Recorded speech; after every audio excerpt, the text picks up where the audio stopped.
ये हमारा टायर दिए है। अरे वाह, हमारे मन का टायर दिया है। ऑफ रोडर ना? नहीं मिटियार, ये जो इसका टायर है ना, हाँ। मोटो की मिटियार एम ना, हाँ। बहुत अच्छा टायर होता है, बहुत बढ़िया टायर है। बहुत बढ़िया टायर है। और अगवा वाला वही होगा सेम मिटियार एम। मिटियार एम ना? ऑफ रोडर टायर है, ऑन रोड भी बढ़िया चलेगा और इसकी ग्रिप बहुत बढ़िया आती है और इसकी लाइफ बहुत। हमारी स्कूटर में नहीं लगा। स्कूटर में? हाँ। अच्छा।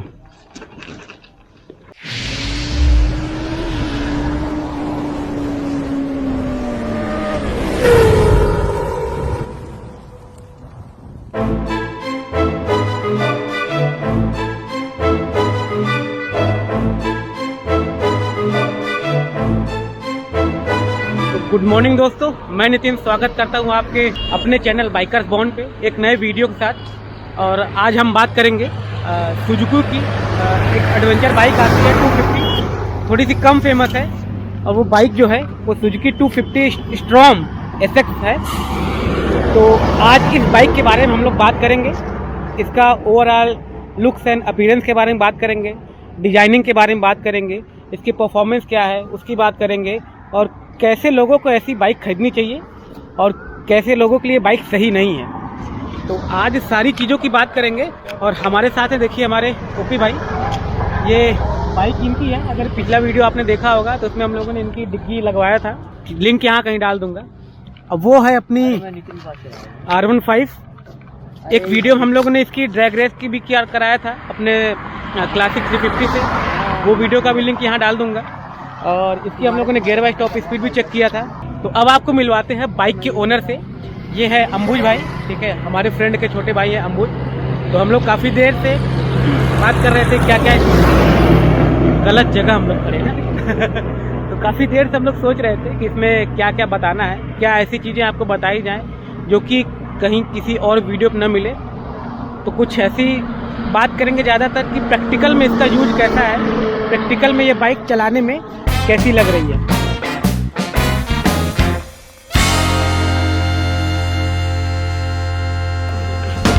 तो अगर लुक्स की बात करें तो लुक्स जो है इसका सामने से एक फ्रंट लुक देखिए आपका ये आता है। हेडलाइट फिक्स है क्योंकि ये एडवेंचर टूरर बाइक है और ये पूरा एलईडी का हेडलाइट आता है, आपको मिलता है। और अगर टायर की बात करें स्टार्टिंग में, तो टायर ये 19 इंच के ट्यूबलेस टायर दिए गए हैं। और ये काइंड ऑफ आप देख रहे हैं कि ऑफ रोडर है, ब्लॉक पैटर्न पे है। सिटी राइड और हाईवे टूरिंग और एज वेल एज क्योंकि एडवेंचर है, ऑफ रोडिंग पे इससे आप इजीली कर सकते हैं। अगर इसके ब्रेकिंग सिस्टम की बात करें तो बाई बेयर का ये फ्रंट ब्रेक लगा हुआ है, डुअल चैनल ABS के साथ आता है। इसके जो मेड गार्ड है ये फाइबर का दिया गया है। ज़्यादातर एडवेंचर बाइक में वेट को हल्का रखने के लिए फाइबर का ही दिया जाता है। और इसमें फ्रंट में आप देख रहे हैं एक ये विंड शील्ड है। विंड शील्ड ये एडजस्टेबल नहीं है, हालांकि कुछ लोग इसको क्या करते हैं, यहाँ पर एक आता है जुगाड़ कुछ लगाकर कि थोड़ा सा एक्सटेंड कर, हाँ एक्सटेंड कर लेते हैं ताकि एयर थ्रो वो पूरे सर पे ना आए। इंडिकेटर जो आप देख रहे हैं ये LED इंडिकेटर नहीं है, ये नॉर्मल हेलोजन बल्ब वाला इंडिकेटर है। हैंडल गार्ड ये आपको दिया गया है, हैंडल गार्ड भी सारा फाइबर का ही है। मिरर की क्वालिटी थोड़ी सी और अच्छी हो सकती थी। तो अभी अगर आ जाए हम इंस्ट्रूमेंट क्लस्टर पे, तो इसके बारे में डिटेल बात करेंगे वीडियो के आगे में। फिलहाल के लिए आप ये जानें कि डिजिटल इंस्ट्रूमेंट क्लस्टर दिया गया है जो कि black and white kind of ही है। ब्लूटूथ कनेक्टिविटी भी इसमें आती ही है। और लेफ्ट साइड की अगर बात करें तो ये स्विचेस हैं हॉर्न के, इंडिकेटर के। अगर टैंक के ऊपर बात करें तो टैंक पे आप जो अपना टैंक बैग आता है वो नहीं लगा पाएंगे क्योंकि इसमें मैग्नेटिक का कोई ऐसा चक्कर है नहीं, ये फाइबर से कवर किया हुआ है। तो एक ये इसमें इसे आप अच्छाई भी कर सकते हैं या बुराई भी कर सकते हैं। इंजन की अगर इसकी हम बात करें तो इंजन इसका 249 सीसी का है। और इसके पावर की बात करें तो आई थिंक 26.5 का पीक पावर है और 22.2 का ये टॉर्क प्रोड्यूस करता है। राइडिंग क्वालिटी, राइडिंग कंफर्ट की बात आगे करेंगे, अभी जो हम इसको हाईवे पे दौड़ाएंगे। सीट की बात करें, सीट काफ़ी कंफर्टेबल है, लेकिन एक इसमें दिक्कत है कि थोड़ी सी ये हाइटेड है।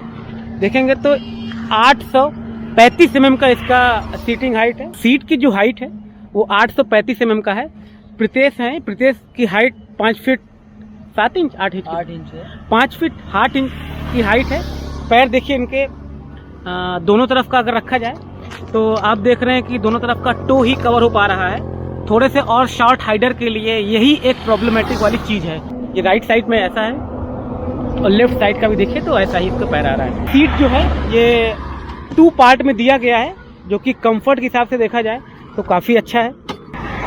राइट साइड से अगर देखा जाए तो नीचे इंजन को प्रोटेक्ट करने के लिए ये अपना मेटल का क्रैश गार्ड या कुछ आप ऐसा कर लीजिए कि इंजन कवर टाइप का दिया गया है। क्या कहते हैं इसे? Base plate. Base plate, base plate, base plate. Knowledge बड़ी, बुजुर्गों की संगति का यही नतीजा है। तो इसे बेस प्लेट है जो कि मेटल का है, स्टर्डी है, अच्छा है। एक इसमें कमी है, वो ये कि इसका लेग गार्ड जैसे आप देख रहे हैं ये काफ़ी छोटा सा दे रखा है। तो कंपनी फिटेड इसका जो लेग गार्ड आता है वो छोटा सी आता है। अगर आप फ्रंट से देखेंगे तो लगभग बराबर ही है आपके बाइक के।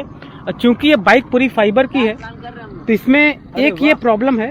प्रॉब्लम वो ये है कि विदाउट क्रैश गार्ड आप इसको किसी लॉन्ग राइड या लॉन्ग टूर पे नहीं ले जा सकते, क्योंकि अगर इन द केस अगर कोई फॉल आता है तो सारा कुछ ये आपका फाइबर वगैरह ये टूट जाएगा। और सुजुकी की बाइक है, सर्विस सेंटर भी कम है और पार्ट्स अवेलेबिलिटी भी कम ही है। वो हम अभी कौन से बात कर लेंगे। फिलहाल एक ओवरऑल बाइक का सारा लुक एंड फील देखिए यही है। और पीछे का शॉकर ऑब्वियस सी बात है वो मोनोशॉक दिया हुआ है। और टायर प्रोफाइल आगे 19 इंच का है, पीछे जो है 17 इंच का है। पीछे भी ब्लॉक पैटर्न का टायर गया जिसकी ऑन रोड और ऑफ रोड ग्रिपिंग बहुत अच्छा है। और ये क्योंकि एडवेंचर बाइक है, एडवेंचर बाइक में ये ऑलरेडी फिटेड आता है टॉप रैक। इसके ऊपर आप अपना टॉप बॉक्स वगैरह माउंट कर सकते हैं। और पैनियर्स के लिए ऑब्वियस सी बात है कि इसमें व्यवस्था दी गई है ऑलरेडी, वो कुछ सेटअप आएगा वो इस चीज़ का लग जाएगा पैनियर्स। अब एक इसकी राइड करते हैं और राइड करते करते इसकी बात करेंगे इसमें क्या क्या अच्छाई है और जो राइडिंग कंफर्ट और टूरिंग के लिए ये बाइक सही है कि नहीं। तो चूंकि मेरे पास ड्यूक 390 है, उसका टोटल पैटर्न ही अलग है, उसकी पावर डिलीवरी से लेकर सब कुछ अलग है। और ये 250 बाइक है, एडवेंचर है। तो इसको राइड करेंगे तो इसकी बात करेंगे, थोड़ी बहुत कंपैरिजन भी करेंगे कि ड्यूक 250 और ड्यूक 390 और 250 जिक्सर और ये वी स्ट्रॉम में क्या फ़र्क आता है।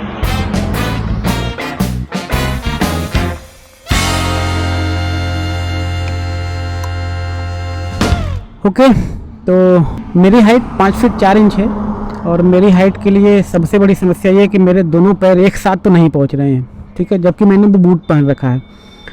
तो राइडिंग कंफर्ट और राइडिंग पोस्चर के लिए सबसे बड़ी बात यह है कि अगर शॉर्ट हाइडर है तो उनको थोड़ी सी कहीं न कहीं ये दिक्कत आने वाली है। ओके तो इंस्ट्रूमेंट क्लस्टर की बात हम चलते चलते कर लेंगे। अभी के लिए फर्स्ट गियर है और हम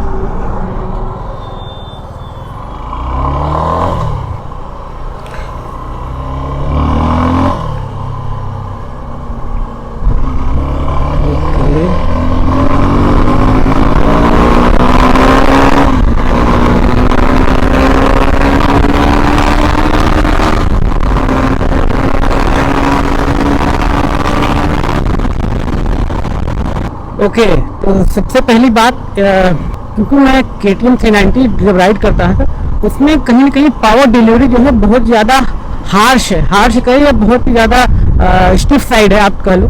इसमें क्या है, लीनियर पावर डिलीवरी है, ठीक है। जैसे अगर मैं गियर फर्स्ट से स्टार्टिंग करता हूँ तो पावर डिलीवरी आपको ऐसा नहीं कि ऑल ऑफ दैट बहुत ज़्यादा है, लेकिन यह है कि बहुत अच्छा आपको लगेगा। जैसे देखिए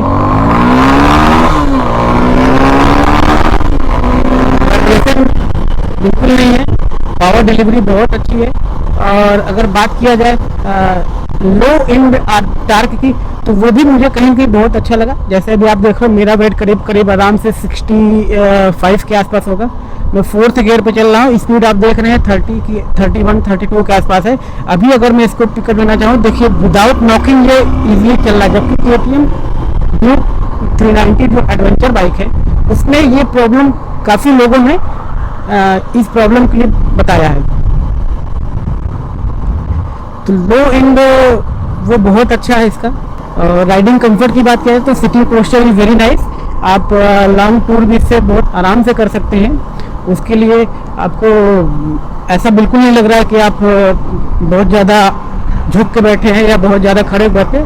sitting posture is very nice. Engine बहुत ज़्यादा रिफाइन है तो इसलिए बहुत अच्छा लग रहा है। विंड शील्ड थोड़ी सी और ऊपर हो सकती है, क्योंकि विंड शील्ड वो अलग से कुछ कस्टमाइजेशन कराना पड़ेगा, जिसकी वजह से क्या है कि वो अभी क्या हेलमेट लगाए तो पता नहीं चल रहा है, अदरवाइज ये पता चलता। तो अगर नहीं भी कराएंगे तो भी ठीक है।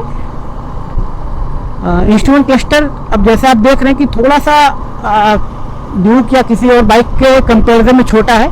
इससे बड़े बड़े इंस्ट्रूमेंट क्लस्टर तो आजकल स्कूटी वगैरह में आ जाते हैं, तो ये एक ड्रॉबैक वाली बात इन माय ओपिनियन हो सकती है। और अगर माइलेज देखिए इसमें एक इंस्ट्रूमेंट क्लस्टर में एक चीज़ है कि ये रियल टाइम माइलेज दिखाता है। जैसे अभी आप देख रहे हैं, अगर मैं 4th गियर पे 35 की स्पीड चल रहा हूँ तो mileage is giving something around 45 kmpl। तो riding posture is very good. और इसकी अब हम थोड़ी सी बात करेंगे। इनिशियल इम्प्रेशन से तो बहुत ही ज़्यादा रिफाइन इंजन है, no complain about the power and torque. कुछ लोग कंप्लेन करेंगे कि अगर 250 cc की बाइक है तो उस हिसाब से पावर इसका कम है, लेकिन ऐसा बाइक को राइड करने के बाद बिल्कुल फील नहीं होता। ठीक है, इजीली आप 100+ की स्पीड पे क्रूज कर रहे हैं। और मैं अभी इसको first gear, second gear, top and के लिए भी जाऊंगा तो आपको बताऊंगा कि इस पर क्या है। अब since it is of road, तो ऑफ रोड में सैडलिंग करने के लिए भी वेरी गुड। हाँ, सैडलिंग अगर आप करते हो तो आपको एक हैंडल बार राइजर की जरूरत पड़ेगी। Saddling is very nice. और जो फुटपेक्स है वो काफ़ी स्टर्डी है।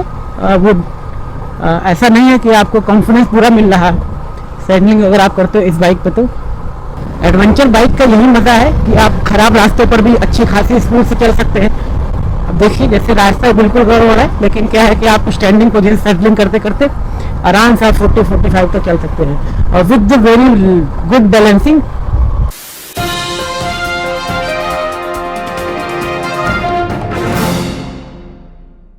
आई होप कि आपको व्यू अच्छा आ रहा हो।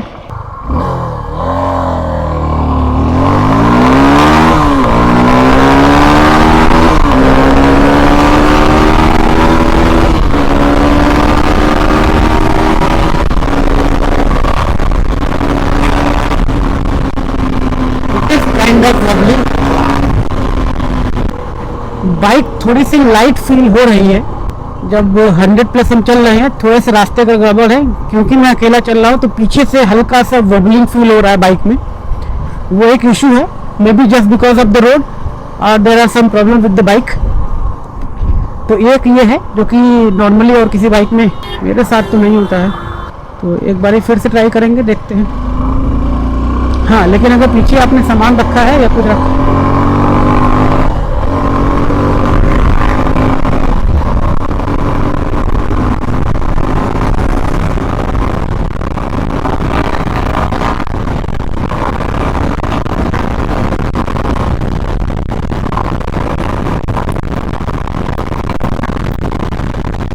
Not stable. भाई शॉर्ट राइडर के लिए दिक्कत तो होने वाली है, क्योंकि इसका टर्निंग रेडियस भी ज़्यादा है। कॉर्नर पर थोड़ा सा आपको ध्यान देना पड़ेगा, क्योंकि जो टॉल बाइक होती है वो उतना अच्छा एयर को काटती नहीं है। तो ये कुछ चीज़ें हैं जो आपको ध्यान रखनी पड़ेंगी।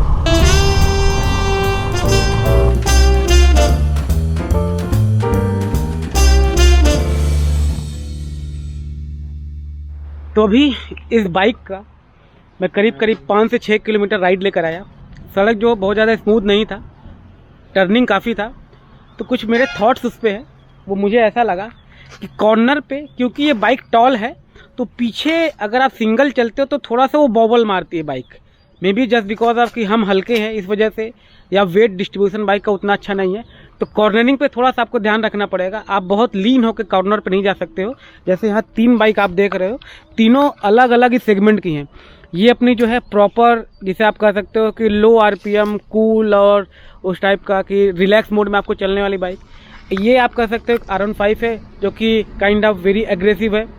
और ये आप देख रहे हो जो कि टूरर है, जो कि मिक्स अप बोथ, आप जिसे कह सकते हो कि एग्रेशन और थोड़ा से जो कूल चलने वाले हैं उन दोनों के बीच की है।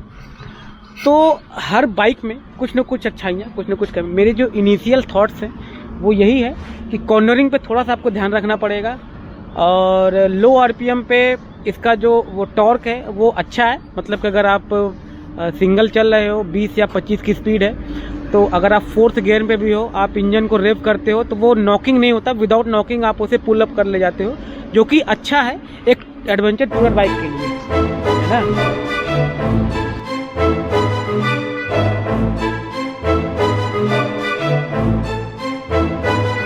ठीक है, अब हम इनके ओनर से बात करेंगे और उनसे जानने की कोशिश करेंगे कि आखिर इन्होंने इस बाइक को क्यों शॉर्टलिस्ट किया। और भी मार्केट में ऑप्शन है जैसे KTM 250 एडवेंचर और BMW की जो आती है एडवेंचर बाइक, उसकी GS 310, मुझे तो नाम भी नहीं याद है, कुछ ऐसी बाइकें हैं। ठीक है, तो अम्बुज जी, तो पहला सवाल आपने इस बाइक को क्यों किस बेसिस से आपने शॉर्टलिस्ट किया? एक्चुअली भैया मेरे पास इसके पहले मैं थंडरबर्ड ड्राइव कर रहा था। हाँ। और करीब मैं 7-8 साल से थंडरबर्ड ही चला रहा था। हाँ। तो उसमें मुझे सबसे बड़ी दिक्कत ये थी कि वो 80-90 के ऊपर कंफर्टेबल नहीं थी, बहुत वाइब्रेशन था। और मैं इससे टूरिंग करता हूँ तो मुझे लॉन्ग राइड्स पे जाने होते हैं। उसके लिए मैं ये देख रहा था कि मुझे 250-300 सीसी कैटेगरी में ऐसी बाइक मिले जो 100-110 पे क्रूज कर सके कंफर्टेबली, पहली बात। और दूसरी बात, उसका मेंटेनेंस कम हो, मेनली माइलेज बढ़िया हो, मेंटेनेंस कम हो, सर्विस कॉस्ट कम हो, यही सब मैं देख रहा था। तो मैंने 2-3 गाड़ियाँ शॉर्टलिस्ट की थी, जिसमें एक तो डोमिनार 250 था।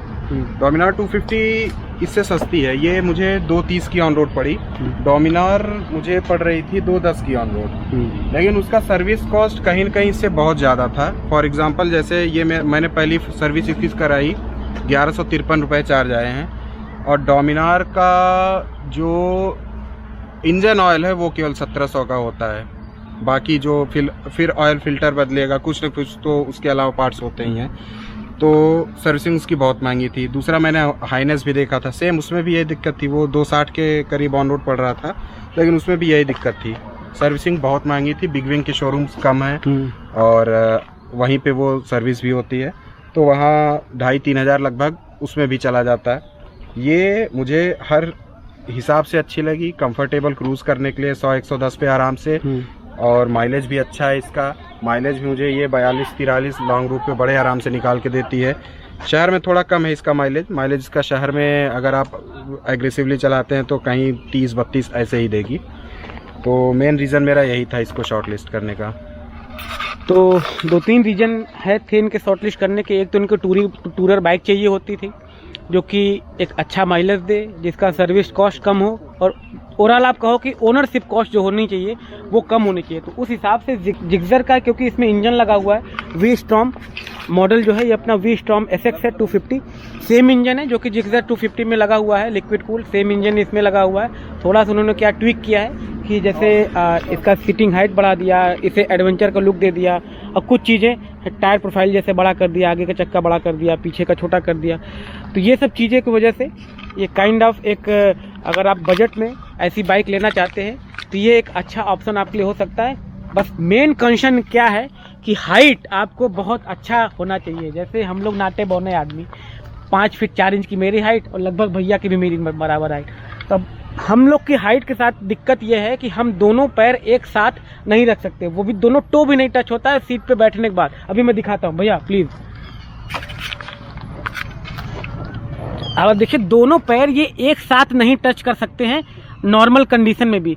तो अगर आप टूरिंग करते हो इससे या ऑफ रोड लेके जाते हो और कभी आपको कुछ ऐसा सिचुएशन है जहाँ बैड पैचेज आ गए, आपको पैर रखना पड़ा और पीछे लगेज बंधा हुआ, तो वो है कि आप थोड़ा अपने माइंड में रख लेना, ठीक है, कि हाइट का एक ये इसमें कंसर्न है। और कोई सी भी लॉन्ग बाइक अगर रहेगी सीटिंग हाइट वाली, तो वो छोटे राइडर के लिए दिक्कत कहीं ना कहीं उसके लिए आनी है।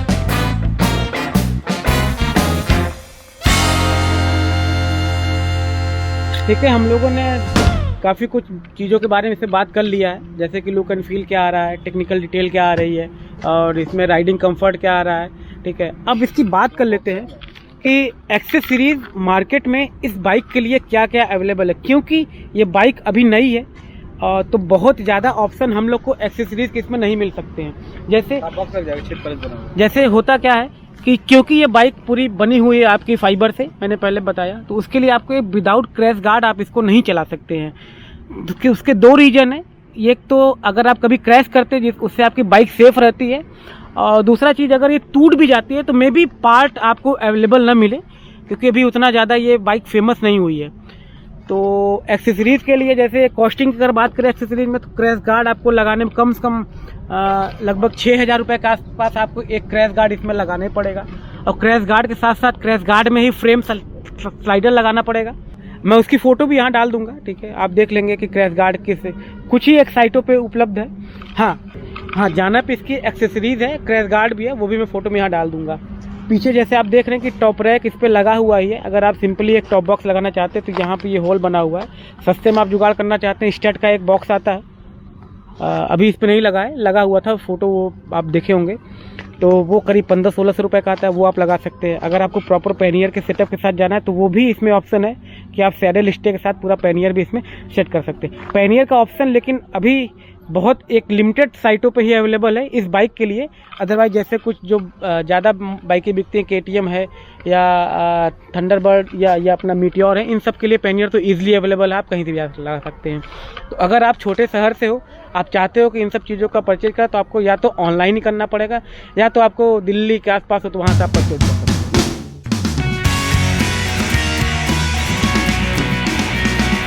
और एक्सेसरीज के बाद एक दूसरा नंबर आता है माइलेज का। तो माइलेज जैसे ये बाइक का नंबर आप देख रहे हैं, ये लखनऊ का है। लखनऊ से जौनपुर करीब आपका 250-300 किलोमीटर के आसपास पड़ता है। तो लखनऊ से जब जौनपुर इस बाइक को लाया गया तो माइलेज उस वक्त इसने 43 का निकाल के दिया। टॉप स्पीड अराउंड 100 और 110 रही होगी। चूँकि इनिशियल फेज़ में था तो बहुत ज़्यादा इंजन को रिव भी नहीं किया गया।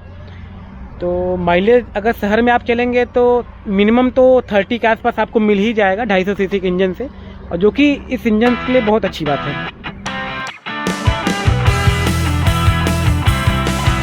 तो अब इसमें इंस्ट्रूमेंट क्लस्टर की बात कर लेते हैं कि इंस्ट्रूमेंट क्लस्टर में क्या क्या डिटेल आपको देखने को मिल जाता है। इसमें देखिए, ये इसकी होम स्क्रीन है, इस पे पेयरिंग मोड दे रहा है क्योंकि इसमें ब्लूटूथ कनेक्टिविटी है। और ये बटन बेसिकली देखिए, इसने अभी मेरे फ़ोन से कनेक्ट कर भी लिया है ऑटोमेटिकली। इसमें ये बटन केवल पेयरिंग के लिए आती है। इसको आप दबाएंगे, पेयरिंग मोड में आ जाएगा, फिर से दबाएंगे तो ये पेयरिंग मोड हट जाएगा। उसके बाद दूसरी बटन ये है जिससे सारे फंक्शन होते हैं। अभी मेरे जैसे यहाँ पे मोबाइल कनेक्टेड है तो नेटवर्क ब्लूटूथ कनेक्टेड है वो, और मोबाइल की बैटरी परसेंटेज बता रहा है। इधर इसका टैकोमीटर है, RPM इस पे बताता है, और ये स्पीडोमीटर है, यहाँ पे स्पीड आपकी बताता है। ये टाइम है, फ्यूल गेज यहाँ पे है, और गियर पोजीशन इंडिकेटर है यहाँ पे देता है। यहाँ अभी किलोमीटर पर लीटर फ़िलहाल इंस्टेंट माइलेज जो होता है, इंस्टेंटेनियस एवरेज, वो शो कर रहा है। इसको मैं दूसरी स्क्रीन पे लाऊं तो बैटरी वोल्टेज शो करता है, अभी 12.6 वोल्ट शो कर रहा है। सेकंड नंबर पे ये ओडोमीटर देता है, 1243 किलोमीटर चल चुकी है। फिर उसके बाद प्रेस करने पे ये ट्रिप ए देता है। ट्रिप ए मतलब जब से मैंने फ्यूल करवाया था लास्ट टाइम, इतने किलोमीटर चल चुकी है, टैंक फुल ही मैं करवाता हूँ, तो उसका एवरेज आपको इसमें ट्रिप एवरेज ए में दिख जाएगा। 36.3 का इसने मिक्स्ड एवरेज दिया है हाईवे और सिटी कंडीशंस में। फिर एवरेज भी ये, फिर ट्रिप भी आ जाता है इसमें। मैंने 45.8 किलोमीटर रन किया है इसको, और एवरेज भी जो शो कर रहा है वो सिटी में हुआ है, इसे 28.6 ये दे रहा है। फिर उसके बाद फिर से वही आ जाता है इंस्टेंटेनियस एवरेज पे। ये इसका पूरा इंस्ट्रूमेंट क्लस्टर है।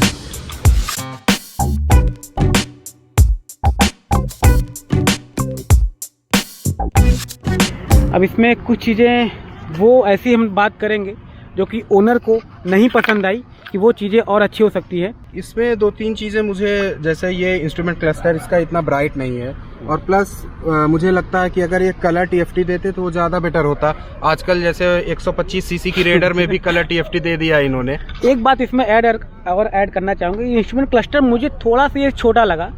स्कूटी वगैरह में आजकल बड़े बड़े डिस्प्ले बड़े बड़े साथ आते हैं, ये तो उस हिसाब से जिस हिसाब से प्राइसिंग ले रहे हैं थोड़ा सा और बड़ा इसको दिया जा सकता है। ड्यूक 250 और 390 में भी बड़ा, और कलर कर देते तो वो एक प्लस पॉइंट रहता, थम्स अप रहता। और दूसरी चीज़ मुझे एक चीज़ एनोइंग लगी। अब थोड़ा सा पीछे हटिए, मैं बताता हूँ। मेरी हाइट है 5 फीट 9 इंच, लेकिन ये क्या होता है, मेरा भी यही टिप टो होता है, इससे ज़्यादा पैर नहीं पहुँचता। उसके बाद जब मैं सिटी में चलता हूँ जहाँ हेड टू हेड ट्रैफिक है, तो ये जो है ये मेरे पैर से लगातार टच होता रहता है। राइट वाला फुटप्रिंट, ये इसकी पोजीशनिंग बहुत गड़बड़ है। ये थोड़ा सा आगे कर देता, थोड़ा सा, तब ठीक रहता। अभी यहाँ पैर पड़ना है और यहीं पे इसने ये दे रखा है, तो थोड़ा सा हेड टू हेड ट्रैफिक में ये परेशान करने वाली चीज़ है। और ये चीज़ हो गई। उसके बाद मुझे एक चीज़ और थोड़ा सा इसमें इम्प्रूवमेंट हो सकता था जो मुझे लगता है, क्योंकि इसका ग्राउंड क्लियरेंस 205 mm है और ये प्रॉपर ऑफ रोडर नहीं है। 120 mm का इसका फ्रंट ट्रैवल है, तो कहीं ना कहीं ये थोड़ा सा मिक्स टाइप का गाड़ी बना। जैसे जिक्सर में भी 120 mm का वो है ट्रैवल, और इसमें भी सस्पेंशन ट्रैवल 120 mm का है। ये चीज़ समझ में नहीं। ग्राउंड क्लियरेंस इन्होंने 205 mm दे रखा है, तो ये आराम से एक सेंटर स्टैंड दे सकते थे जैसे हिमालयन वगैरह में आता है, तो उससे इनका कुछ जाता नहीं। But may be cost cutting करने के चक्कर में इन्होंने सेंटर स्टैंड नहीं दिया है। और अभी ये नई बाइक है, मैंने कोशिश किया, मैं लखनऊ में लाल बाग में गया, वहाँ पे सेंटर स्टैंड नहीं मिल रहा है। हिमालयन का मैंने फिट करने की कोशिश की, हिमालयन भी इसमें एडजस्ट नहीं हो रहा है। तो मुझे ऐसे ही लोकल जो लोहे वाले मिस्त्री होते हैं उनसे बनवाना पड़ेगा, और वो लुक खराब कर देगा बाइक की। इसलिए जो है ये थोड़ी सी लिमिटेशन मुझे लगी। बाकी और तो सब तो बढ़िया है बाइक में। अब अगर लिमिटेशन की बात कर रहे हैं, कॉस्ट कटिंग की बात कर रहे हैं, तब इसके आ जाते हैं प्राइसिंग पे। प्राइसिंग जो इसकी भी एक शोरूम कीमत दिखा रहा है लखनऊ में करीब करीब 2,12,000 रुपए, 12,000, और ऑन रोड इसकी जो कीमत पड़ी है 2,30,000 के आसपास पड़ी है। उसमें हुआ क्या है ना कि इन्होंने इंश्योरेंस मुझे फ्री दे दिया है। ओके, 13,000 का करीब इंश्योरेंस था, वो इन्होंने फ्री दे दिया है। 3 साल की एक्सटेंडेड वारंटी इन्होंने 800 कुछ रुपए की वो फ्री में दे दी है। ओके। तो अभी क्या है कि ये ऑन रोड मुझे 2,29,000 में पड़ी है विद 5 ईयर वारंटी। और एक स्कीम और थी, मुझे राइडिंग जैकेट मिली है, मैं भैया को दे दूंगा, ऐड कर देंगे वो आप फोटो उसमें वीडियो में। राइडिंग जैकेट इनका लेवल 1 आर्मर प्रोटेक्टर के साथ है, बट ठीक है, फ्री में दे रहे हैं, कुछ भी अच्छा है। तो ये रीज़न है मेजर जो इन्होंने इंश्योरेंस फ्री में दे दिया है, इसलिए ये 2,12 की एक शोरूम होने के बाद भी 2,30 की ऑन रोड पड़ रही है।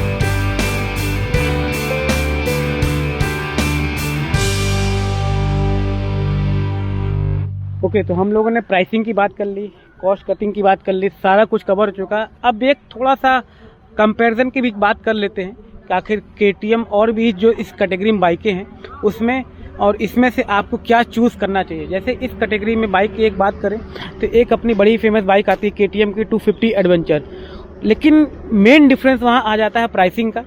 और प्राइसिंग जो इसकी है KTM 250 एडवेंचर अगर आप लेने जाएंगे तो लगभग समथिंग अराउंड 50 से 60,000 रुपये आपको इससे ज़्यादा उस पर ओवर पे करना पड़ेगा। और अगर आपको इंजन रिफाइन चाहिए, स्मूथ चाहिए, तो डेफिनेटली आई वुड रिकमेंड कि आप इसके साथ जाइए, क्योंकि इसका इंजन का रिफाइनमेंट लेवल बहुत अच्छा है। क्योंकि मैं ओन करता हूँ KTM 390 पिछले 6 सालों से, तो मैंने राइड किया और मैं बता रहा हूँ कि इसका इंजन बहुत ज़्यादा रिफाइन है। लो इंड पे जो टॉर्क है वो काफ़ी अच्छा है, बहुत बढ़िया है। तो एक ये बात है।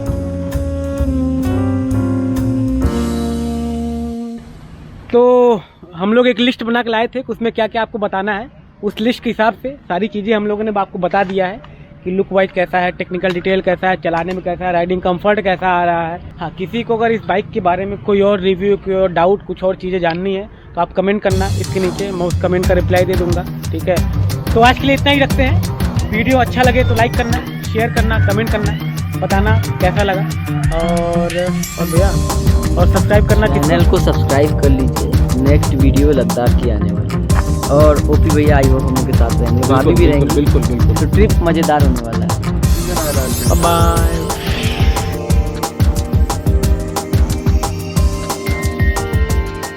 और अगर आप चाहते हो कि इसकी एक लॉन्ग टर्म वीडियो बना दें कि सर्विस, सुनाइए।